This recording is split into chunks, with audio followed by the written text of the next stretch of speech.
Fortunate to have DeAnn Mullins as our speaker. As the owner of Mullins Pharmacy and We Care Wellness, DeAnn inspires, educates, and fights for patient rights by empowering real people to care for themselves. With that, I'll turn it over to you, DeAnn. Well, thank you, Tracy, and hey there, everybody. Welcome to Brand Matters.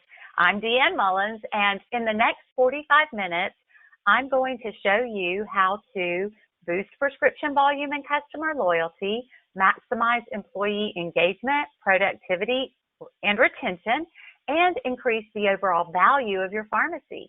Now, I know you signed up for a branding webinar, but honestly, who has time for anything that doesn't significantly benefit and grow your business?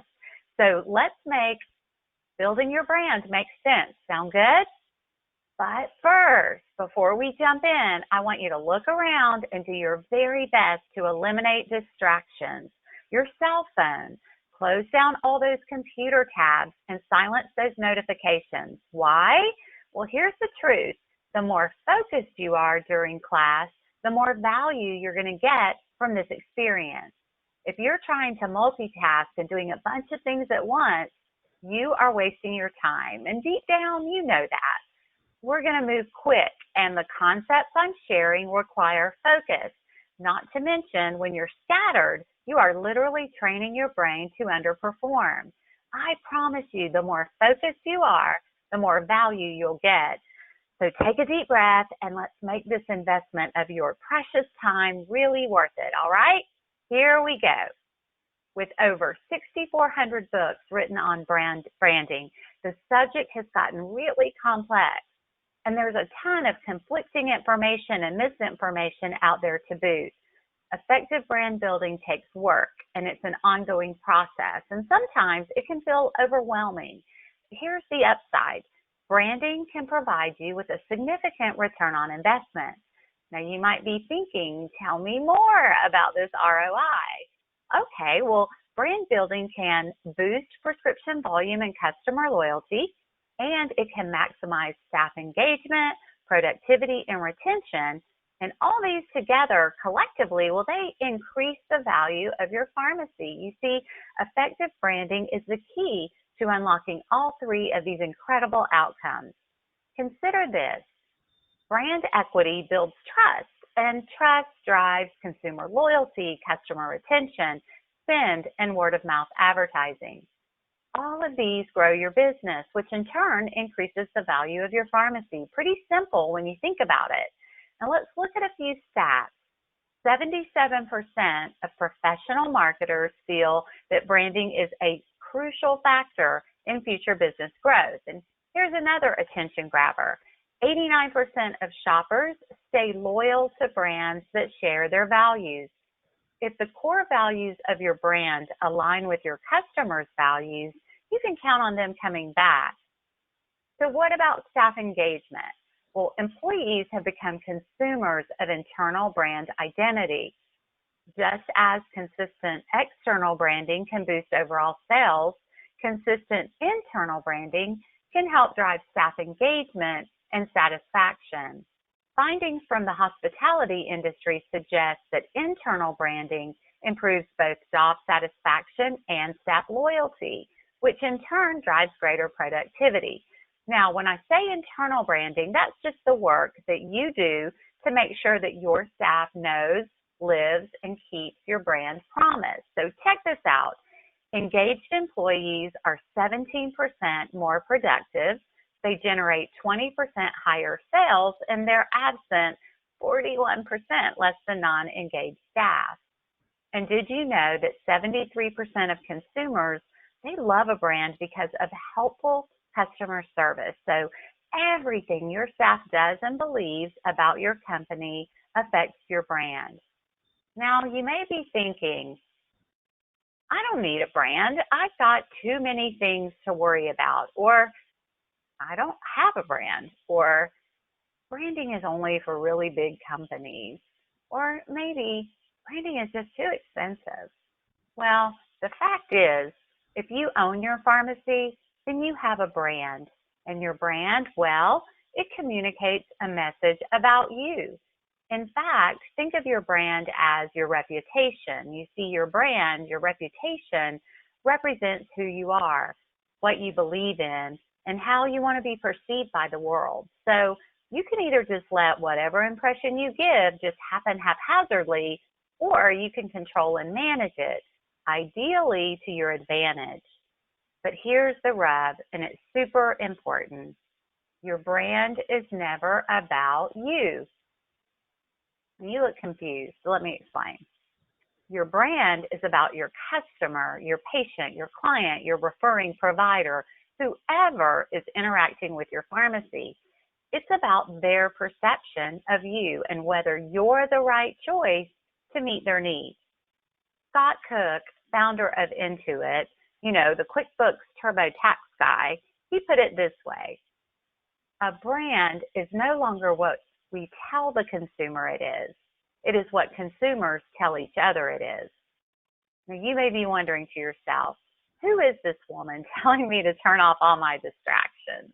Well, I'm proud to say that I'm not a branding expert. I'm more like a career-long branding student with street cred. And that street cred comes from 27 years of experience as a pharmacist serving both the profession and our patients. For 24 years, my husband Ken and I have owned Mullins Pharmacy, the pharmacy his dad started 47 years ago. And I'm proud to have fought for our profession through NCPA leadership, serving as a board member, chairman of the board, treasurer, and president. And the leadership commitment with NCPA takes on average about 12 years. My motivation to invest that much time was really simple. What we do as pharmacists really matters. We make a difference. And fighting for independent pharmacy was fighting for the millions of ways that you help your patients back home. And I don't want a world where all that care and community service gets lost to corporate greed and a broken healthcare system. It was truly one of the greatest honors of my life. Another calling has been to teach, and for the past 21 years, I've invested a lot of time working to empower people with diabetes and the folks who love them. In fact, we are the first pharmacy in Florida to qualify for and be paid by Medicare. And you know what they say about the early bird? In open season, the early bird gets shot. It wasn't always easy, but our greatest successes, well, they usually aren't. And to wrap up my street cred CV, I've penned numerous articles and presented to thousands of pharmacists just like you. So I know a thing or two about your challenges because I live them too. And I know if you really want to polish up your brand, you can do it. Like many of you, I'm a no-nonsense business owner on a tight budget, and I can't afford fancy copywriters or big web design firms. Over the years, I've learned to write my own copy. I've designed 3 of my websites, and I produce 99% of my marketing collateral. This is not rocket science or even organic chemistry. You just haven't been taught this stuff. You don't have to be a branding expert to build a strong brand. Are you tired of seeing this kind of photo every time people talk about pharmacy? Are you like me and desperately want to see a better reflection of all the things pharmacists do? The best people to tell our story, well, I think it's us. And here's the deal. You just need to understand some basic foundational principles and master a few key practices to make a big difference in telling your story, building your brand, and growing your business. Whether you farm out the tech, which is fine, or farm out the creative, you can do that too, or take advantage of Google and do it yourself like I do. At the end of the day, you are in charge of your brand.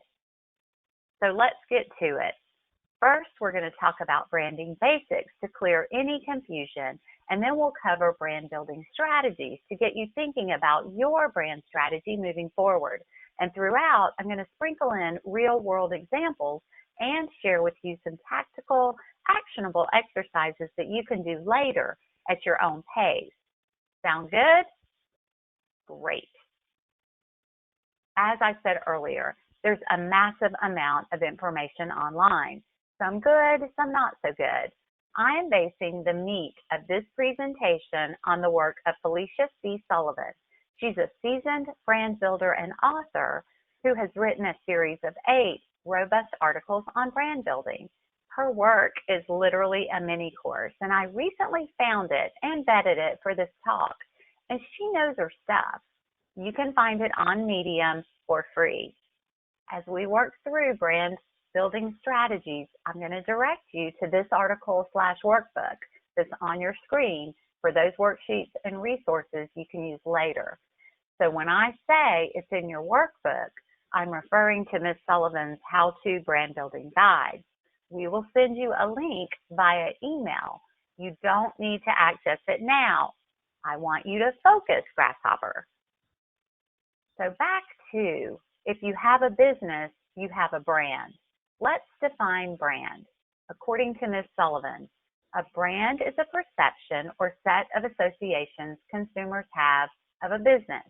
And those perceptions originate from the story you tell about your business, the vision and the values you hold, and the products and services you offer.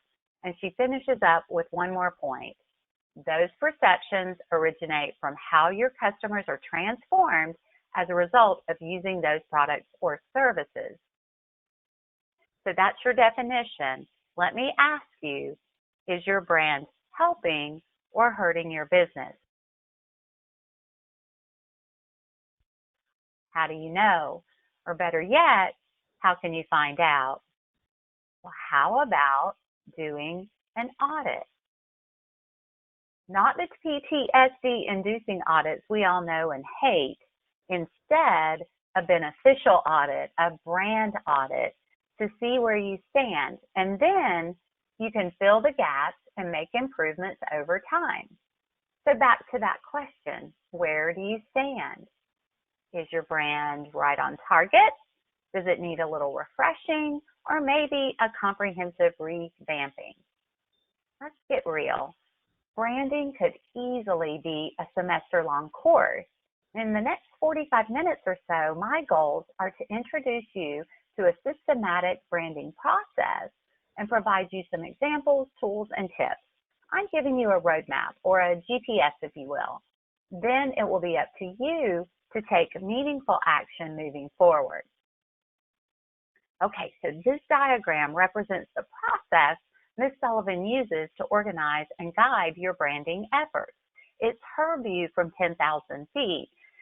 And it's intimidating at first glance. I'll be honest, I studied it for a long time.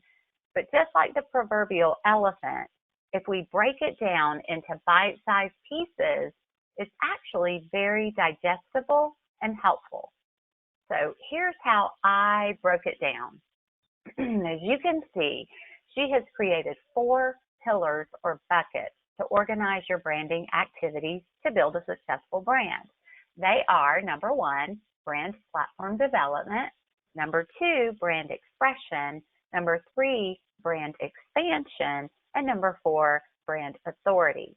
Now let's start with bucket number 1, brand platform development. Follow the big red arrow. Simply put, your brand platform defines who you are, what you do, who else does what you do, why you do it, who you do it for, and how you do it differently or better than the competition. So how do you get answers to questions like these? Well, a systematic approach would be to work through the 8 steps on the left, again, big red arrow. Step number 1 starts with an evaluation of your customer, competitor, and company. So there's actually 3 parts to step 1. Then you evaluate and work through all those other brand elements listed there, numbers 2 through 8. Today, I'm going to walk you through steps 1 through 4. Think of your brand platform as a blueprint. It's the foundation of all your marketing and messaging. If you were building a house, you would start with your foundation way before picking out the curtains, right? Your brand platform is your foundation. Your Facebook ads are more like your curtains. And once you have a strong brand foundation, you will do better with common struggles like getting more people to try your pharmacy or getting people to like and share your Facebook posts and ads, deciding which colors to use in your ads, or building an effective website, and deciding where to invest your marketing budget. There's a link in your workbook to an example of a brand platform for you to look at later. Let's move on to bucket number 2, and then we will circle back to these 8 steps after we finish our view from 10,000 feet. You with me? Okay, so our second bucket is brand expression. This is the way you communicate your brand to your target market. From social media ad banners to TV ads, billboards, radio, brochures, bag stuffers, flyers, your website. This phase creates the materials that express your brand's message. Like I said, it's tempting to jump right into designing a Facebook ad or writing copy for your new website or putting together an ad for a youth soccer program. But in order to do those things well and effectively, you need a strong foundation. And that's why over in bucket 1, your brand platform, that's why we're going to spend the bulk of our time over there. Brand expression is the home to your visual identity system. So upper left, things like your logo, your color palette, and your typefaces. Your logo is not your brand. That's a common misconception. And don't get confused with the terms brand identity, visual identity, brand guidelines, brand book. They all get used interchangeably. What they are all referring to are the visible elements of a brand, literally all the things that you can see. There are links in your workbook to style guides and brand books. These are the pages from my style guide, also known as a brand book. Mine is very, very simple compared to what you will find online.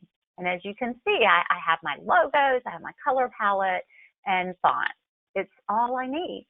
You can keep it simple. Don't get overwhelmed by the level of detail that you'll find in the style guides of large companies. Now let's look at that third bucket, brand expansion. I want you to think of this as the distribution phase. In bucket 2, brand expression, you created the materials. Here, you're distributing them in service of your business, brand goals, and objectives. This is where marketing, advertising, and PR live. And our final bucket, brand authority. This phase is all about establishing that you know what you're talking about from a place of experience and success. So conferences, awards, speaking gigs, etc. Okay, so now let's put the 4 buckets together and we have all the elements to build a successful brand organized for us. I hope you can see that it's not so big and scary when you break it down into pieces. All right, so let's shift back to those 8 steps over in bucket 1, where our platform development activities live. Y'all are doing great. All right, so in our brand audit, our first step is to evaluate our customers, competition, and company. Let's start with our customer evaluation. And the goal here is to understand the wants, needs, and preferences of your customers so that your brand and messaging resonate and make an impact. Question: who determines the success of your business? Ultimately, it's the consumer, right? They should be at the center of your brand because they decide your success. Your target market is the specific group of people you want to reach with your marketing message. They are usually united by common characteristics like demographics, psychographics, and behaviors. And your patients, they are a curious bunch. They want to know who you are, what you stand for, and most importantly, how you're going to make their lives better or easier or just plain fun. And it's our job as business owners to tell them. Here's a key takeaway. If your customer is the entire world, your marketing will be diluted, generic, and dull. like the typical pharmacy website. I'm so sad to say. Write this down. If you market to everyone, you're marketing to no one. I'll say it again. If you market to everyone, you're marketing to no one. Now, I know that most of us take care of everybody from babies to grandparents, which means for most of us, we will have different segments within our target market. The point is, you don't market to a busy soccer mom the same way you market to a high school athlete. You shouldn't target everyone, but you can sell to everyone. Now, because women are the primary healthcare decision makers, my brand leans hard towards estrogen. But that doesn't mean we don't sell to men. Plenty of men fill prescriptions and shop in our Wildflower Apothecary, where they can get gifts for the body and soul. People who are not included in your target market can still buy from you. They're just not your top focus when it comes to crafting your marketing strategy. Don't be afraid to get specific. This is all about targeting your marketing efforts effectively. For those of you buying Facebook ads, are you taking advantage of being able to target very specific groups, or are your ads one size fits all? Let me show you a quick example from my website of how simple this can be. This is how I market curbside service on my website. The copy reads, "Sleeping kiddos in the car? That new knee slowing you down? Previously ordered prescriptions, blah, blah, blah." A transfer patient recently told me that when she saw sleeping kiddos in the car, she knew she wanted to transfer to Mullins. Why do you think she felt that way? Because she felt understood. We identified one of her pain points. Defining your target market allows you to guide your branding strategy, and it allows you to better connect with your customers. Now, earlier I said our goal with this first step was to understand the wants, needs, and preferences of your patients so that your brand and messaging resonate and make an impact. Let me show you some ways to do that. I use two simple lenses to view my folks: demographics and psychographics. Demographics show you who your audience is in terms of things like age and gender and marital status. We all know demographics. Psychographics, well, those dig deeper and they look at attitudes, aspirations, and other psychological criteria that help tell you what they're thinking. Let me explain. We want to understand what they're thinking because we want to be able to say just the thing that's going to make them think, "Holy smokes, they get me. They get me more than the next guy. They get me more than my mother. Heck, they get me more than I get myself." Because at the end of the day, well, there's magic in feeling understood. Now, beyond feeling understood, people also want to feel like whatever you're selling is going to help them enhance the view they have of their own identities or the identities that they're trying to obtain, like weight loss or make more muscle, which is a huge part of their lifestyle choices and psychographics. So in order to both make them feel understood and help them reaffirm their own identities, we need to know what they're thinking in that head of theirs, and also, more importantly, what they're feeling in that heart of theirs, so that we can position our writing to be in line with their thoughts. Now, I like to ask myself, what's their worldview? So, for example, are your people religiously in church on Sunday morning, or are they religiously hungover on Sunday morning? Are they getting another tattoo today, or are they driving to soccer practice?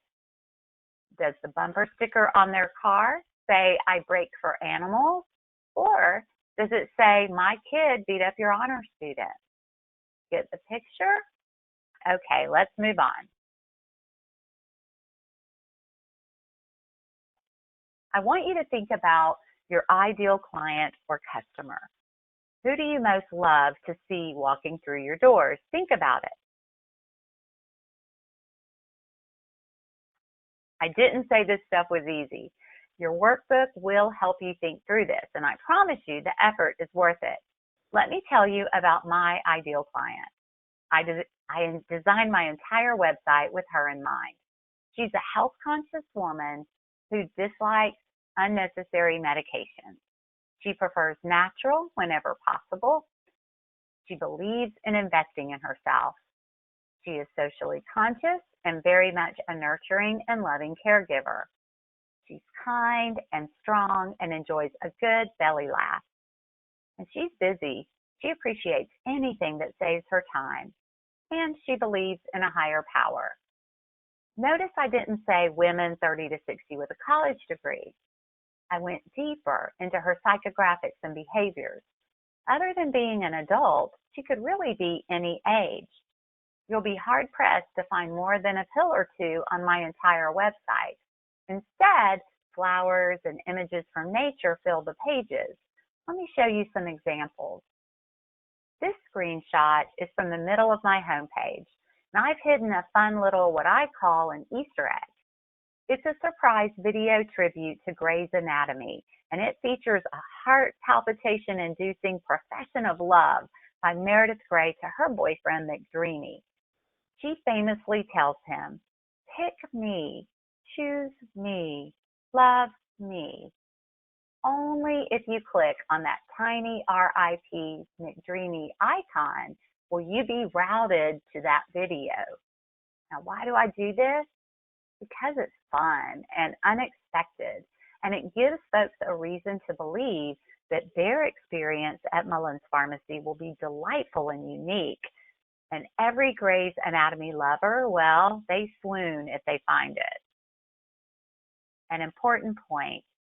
This is very consistent with my brand personality. It definitely wouldn't work for every pharmacy, but because of my strong brand identity and personality, I can do things like this to actually strengthen my brand. Now, another thing to point out, you can see there my years in business 47. That's an expression, one of many, that shows my brand authority. Remember, that was back in bucket number 4 that we talked about. Here's another example, and the first thing you see on my homepage is this greeting. "We're a friendly crew and we'd love to meet you. Are you looking for a pharmacy who throws kindness like confetti? A pharmacy full of happy people devoted to keeping you well and making your life a bit better? We're not just a place to get pills. We're here to give you peace of mind. We dislike long lines and rude service just like you do. Amen? Caring is our calling, and we can't wait to see you." Notice how it's not all about Mullins Pharmacy. It's about how Mullins Pharmacy can make her life better, easier, and more fun, because who doesn't love confetti, right? She's in the spotlight, not us. Every line of that copy talks to her pain point. Do you think she gets a sense of who we are and what we stand for, even though it's about her? Yeah. Research shows that customers care about personalization and relevance and context. If you're not speaking to them about your business in a way that relates directly to them, they're not going to care or listen.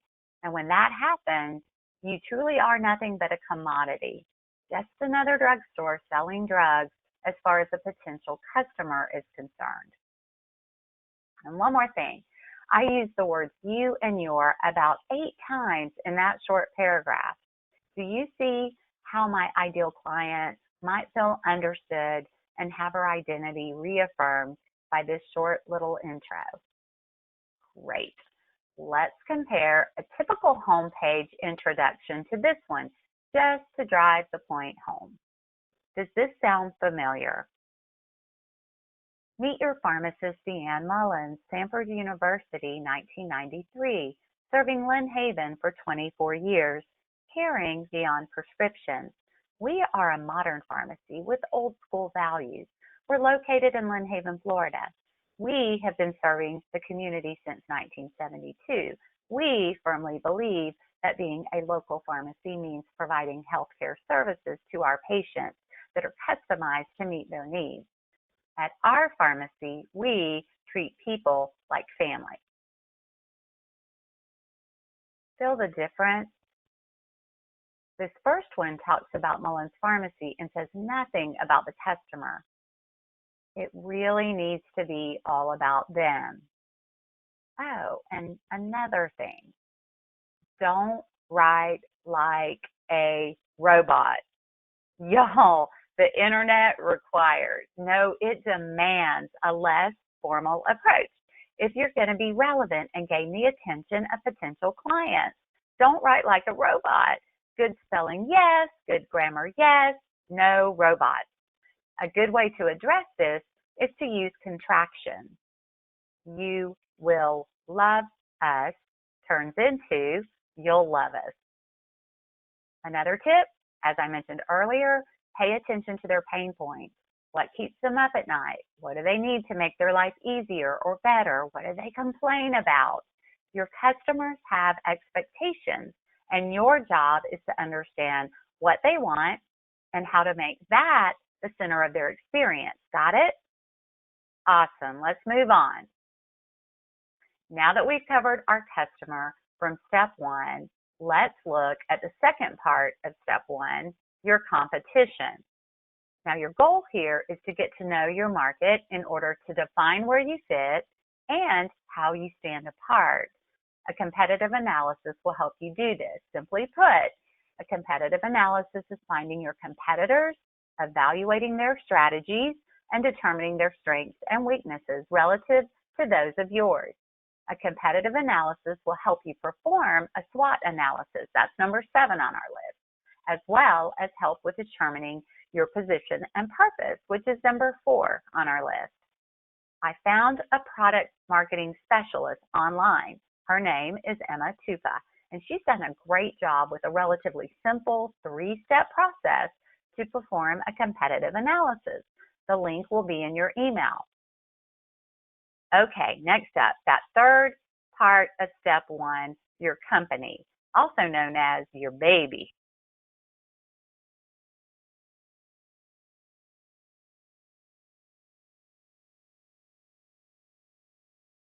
Okay, your goal here is to ask the hard questions about your business.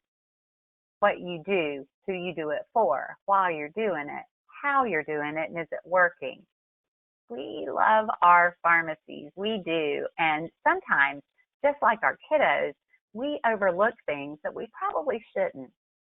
You getting surgical about your brand requires introspection, honesty, and self-discovery. When it comes to your business, being honest with yourself can be hard, but it's essential. Your workbook has exercises to evaluate your business, your customer, products, competitors, and market position in an orderly fashion. Your mission, vision, and values live in this bucket too. They are incredibly important to your branding strategy, and I would recommend getting crystal clear on vision, mission, values if you're not already. Okay, now on to steps 2 and 3. These steps are all about storytelling. One short, the elevator statement, and one a bit longer, your signature story. And I think these quotes sum it up pretty well. Seth Godin says, marketing is no longer about the stuff you make, but about the stories you tell. And Jay Baer has this to say, if your stories are all about your products and services, that's not storytelling. It's a brochure. Give yourself permission to make the story bigger. In your workbook, Ms. Sullivan talks about the science behind effective stories as they relate to dopamine, cortex activity, neural coupling, and mirror neurons. The science supports why stories are so powerful, especially if your customers see themselves in your story. Let me show you some examples of how I use stories.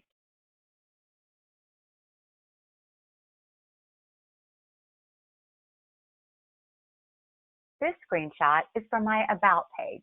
As you can see, I've named my About page Our Story. You can see my modified elevator speech at the top, and then I list reasons to choose Mullins Pharmacy. Below that, here's a snippet. I want you to note, even though every sentence starts with we, it always ends with some benefit for the patient. We care about how you're eating and sleeping, how you're healing and feeling, about yourself, about your family, about your friends, about the future. We care because you've got blood sugar to manage and a business to run. We care because your little girl's getting married and you're going to walk her down the aisle in your circulation boosting socks. Yes, sir. Do you see how I'm targeting multiple segments and how I'm making this about them and how I'm addressing their pain points? Let's look at another example. I'm about to show you a couple sections from our story that introduce our bios. Now remember, I said your customers want to know who you are, what you stand for, and how you're going to make their lives better, easier, or fun. This is how I balance talking about Mullins Pharmacy and at the same time making it about them. At Mullins Pharmacy, we're pretty darn friendly, no doubt about it, but charm will only get you so far. We're also highly trained and seasoned pros with shiny degrees and humbling awards. And while we're here to serve you, we're not above tooting our own horns from time to time. We hope you'll forgive us just this once. Read over our stories, discover a few of our guilty pleasures, and find out how each of us plays a big role in keeping you well. Better yet, stop by the store in downtown Lynn Haven. We're even friendlier in person. All right, and one last example of weaving in your stories. This is another snippet from my homepage.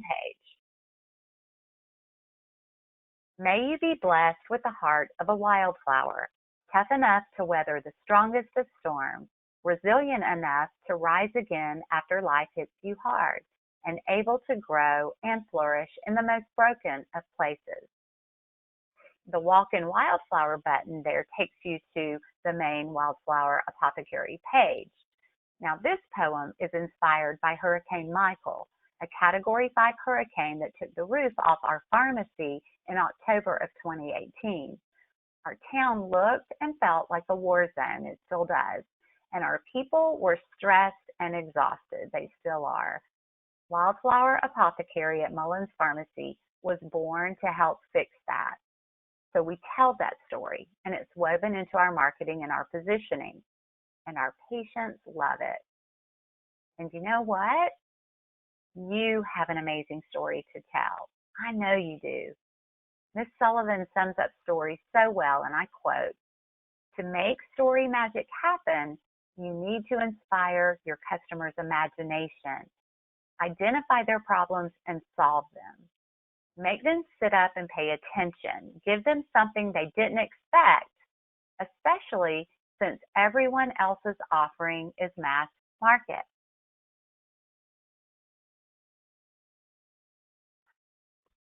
Okay, guys, woohoo! We're on our last step for today. Step 4, positioning and purpose.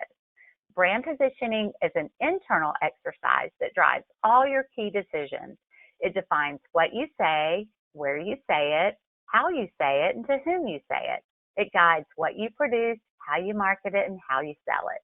And it's typically very short and concise.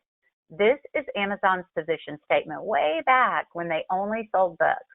Now let's move on to brand purpose. And in a nutshell, brand purpose is your business's reason for being.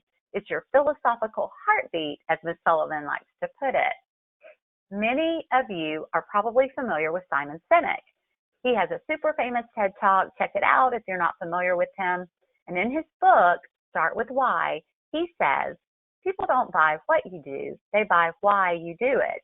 He's an ex-advertising guy who was curious why, with all things being equal, one company sells more products than another, or why some leaders are more influential than others.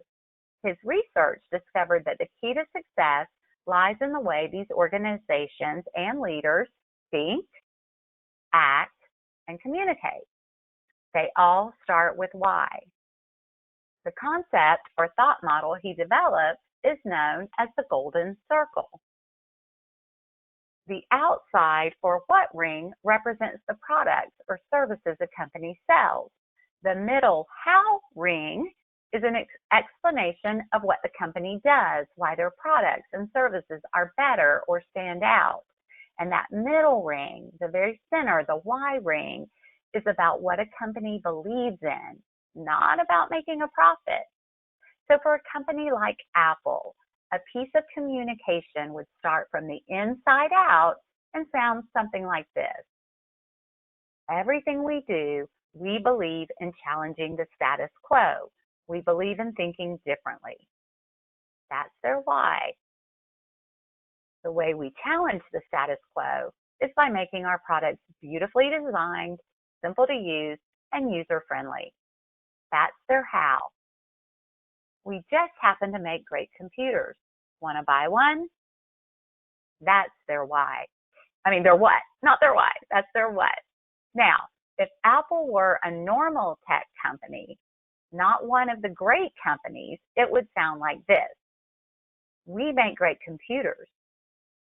That's starting with what, right? They are beautifully designed, simple to use, and user-friendly. That's the how. Want to buy one? To see the difference, no romance. So think about the typical pharmacy ad or marketing approach. Typically it'd be something like, we offer immunizations and prescriptions. We have free delivery and curbside service. Our service is better and faster. Come see us. But that way of communicating doesn't put you in a league with great companies now, does it? Civic compares the three circles to the human brain.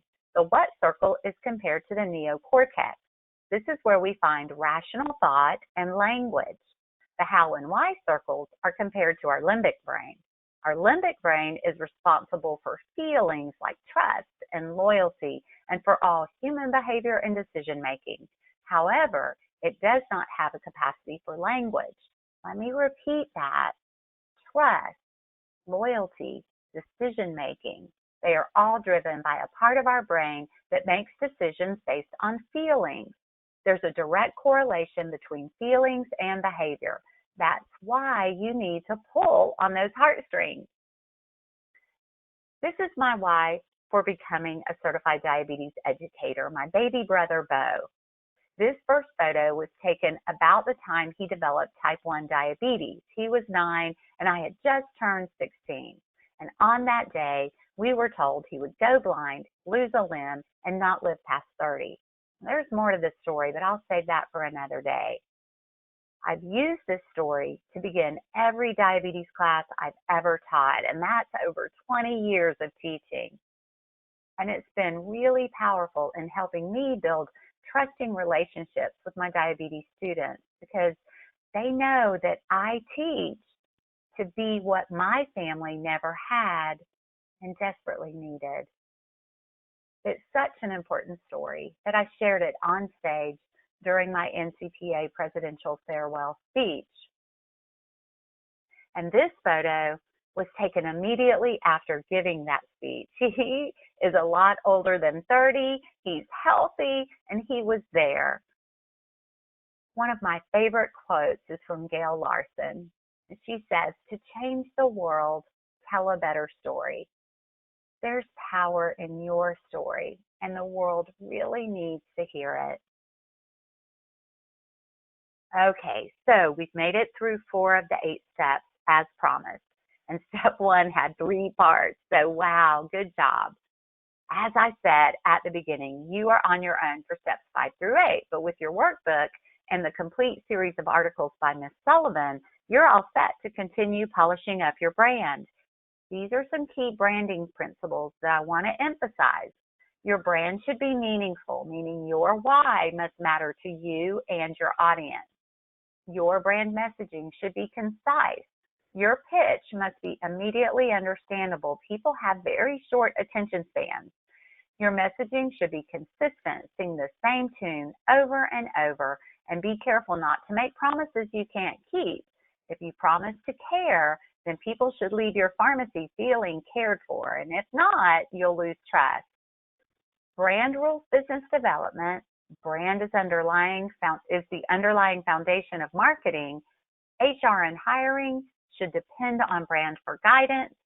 Future business development relies on the vision and mission set by your brand, and your brand work is never done. It's a marathon, not a sprint, guys. Okay, let's wrap up this party. I have one final thought to share. In a world with an increasingly competitive landscape, massive consumer power, and short attention spans, brand is all you have. Brand really, really matters. Social networks and mobile devices have created a gateway directly to consumer awareness. Facebook, Twitter, Instagram, and Snapchat, those are the new networks, the new CBS, NBC, and Showtime. You have more opportunity than ever before in our history to tell your story and to reach people in a meaningful way. According to Gary V of VaynerMedia, he's a smart guy. I hope you know him. I quote, "Everyone should be building a brand. It's a simple game. The internet will suffocate everything but the persons or organizations that communicate best. Nothing is more important in our society than to be an unbelievable communicator in a contemporary manner. The internet is reshaping our societal norms, our retail, our politics. How can you not think it has the power to help or hurt your business?" End quote. And since COVID-19, Bright Edge predicts that the rapid shift towards online channels is likely here to stay as consumers become very accustomed to shopping, ordering, and paying for products online, more so than any time in history. So there's never been a better or more important time for you to up your branding game. Good luck and God bless. And now, Tracy, I'll turn it over to you to see if we have any questions.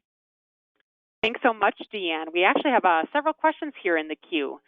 The first one is, how has your brand changed or evolved as the industry and your business have changed?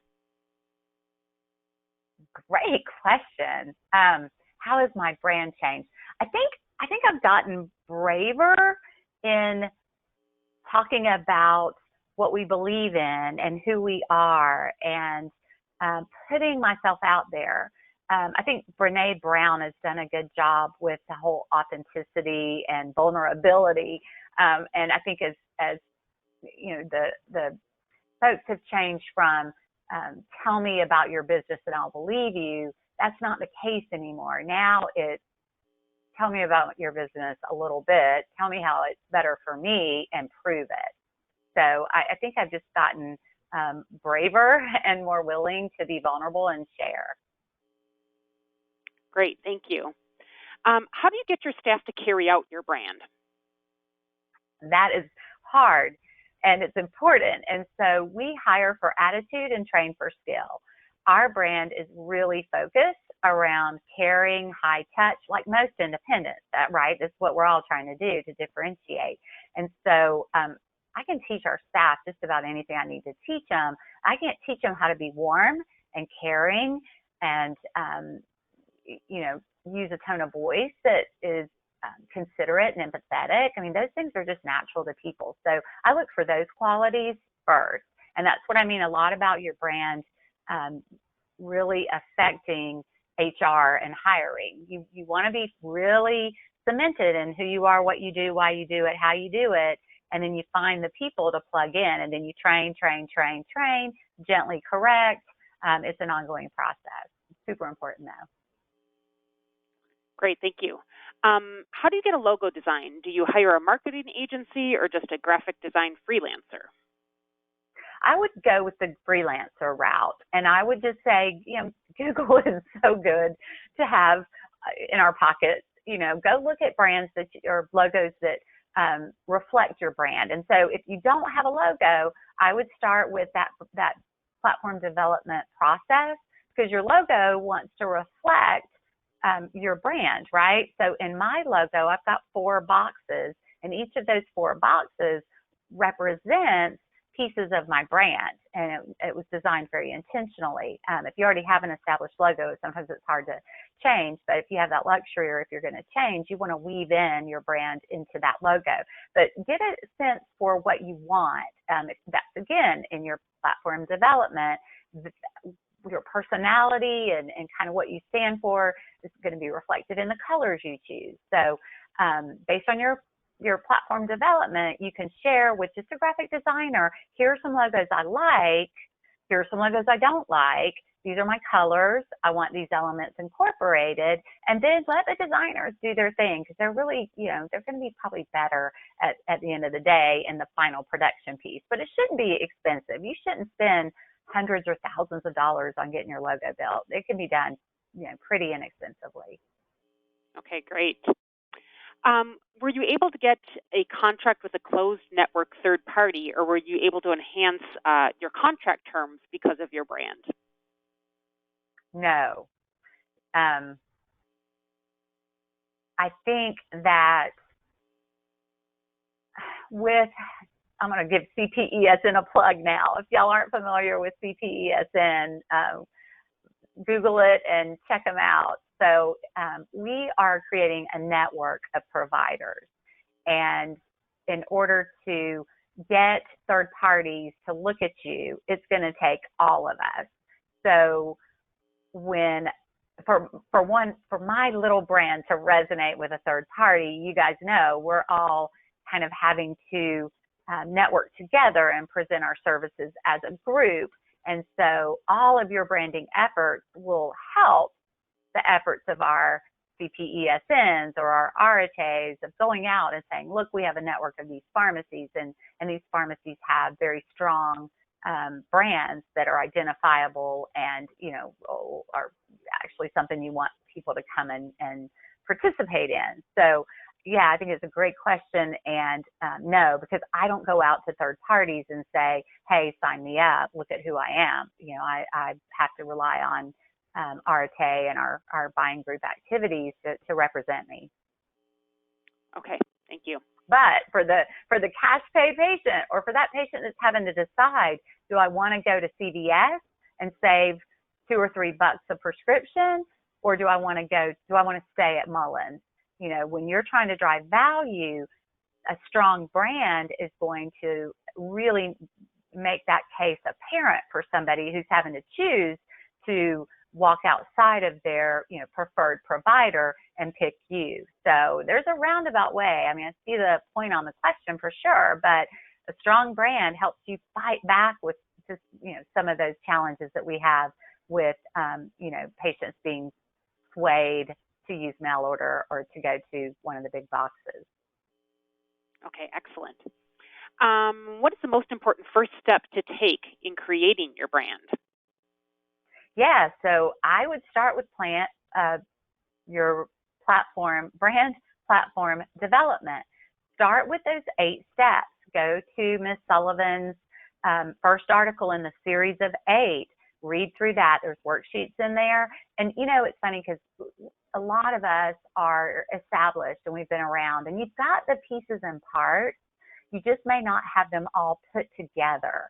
And so you really need to be very strategic, very focused, and organized. And so start the process with those 8 steps.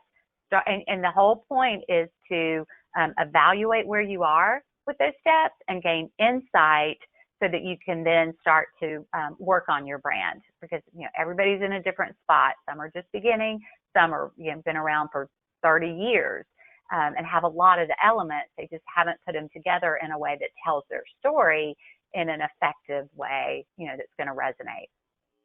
Okay. And then one final one. When implementing a new brand, do you do it gradually, or do you wait until all of the pieces and parts are put together so you can roll it out all at once?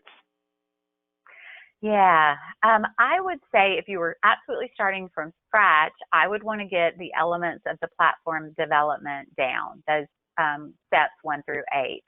I would do that, pretty as thoroughly as you can. At least you do a first pass at it. If you are pretty established and you're already running Facebook ads and you've already got a website and like, gosh, what do I do? When I've got a lot of things going on out there, I would start with mission, vision, values and get really crystal clear on those and let those drive. For example, our goal is health and wellness, and we're promoting a healthy lifestyle. And so when I think about what kind of products I want to carry, I don't have sodas and candy and, a lot of unhealthy things in my pharmacy. So my vision and mission, my vision is to make a difference in the life of every person we serve. And so if it doesn't do that, I bet, am I going to carry this product or am I going to do this service? If it doesn't make a difference in someone's life, or if it isn't consistent with my brand promise, then, I'm not going to do it. So I would say, if you have to prioritize, get straight on mission, vision, values, and start to craft all of your marketing to at least be reflective of that essence of, who you are and what your why is. Okay, outstanding. So that wraps up everything that we have in the queue. DeAnn, thank you so much for sharing your expertise with us today. Clearly, pharmacy is your passion.